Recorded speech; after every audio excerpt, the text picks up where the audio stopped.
Okay, welcome back to RKCS Hangzhou equipment tutorial. This tutorial is for the bass guitar and the bass amp. Now the first thing you need to do with the bass amp is turn it on. The power button for the bass amp is back here by the cable. And when you turn it on, we have a red light here for power. Now, the first thing and most important thing is the bass cable that we use can be plugged into 2 points. It can be plugged in here and here. But if you plug into this one, you will get no sound. See up here it says phones. Phones is short for headphones, which is what you need to plug if you want to use headphones to listen to your sound, you plug into there. We need to plug into input. Now, to control the volume, we have our volume dial here.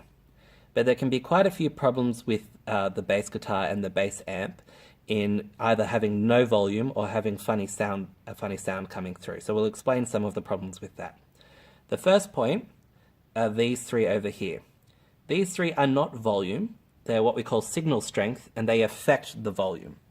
Once again, if you imagine that this is a 1 and this is a 10, that these all three should all be based between 4 to 6. So you can see here this is roughly 6, more 4, more 4. And if you imagine this being our 5.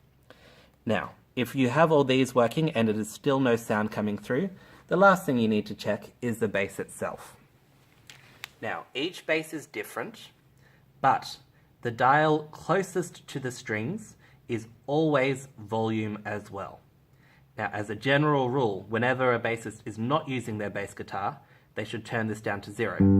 But this one has been left on, so you can turn this one up to get full volume, and if we turn it back down to 0,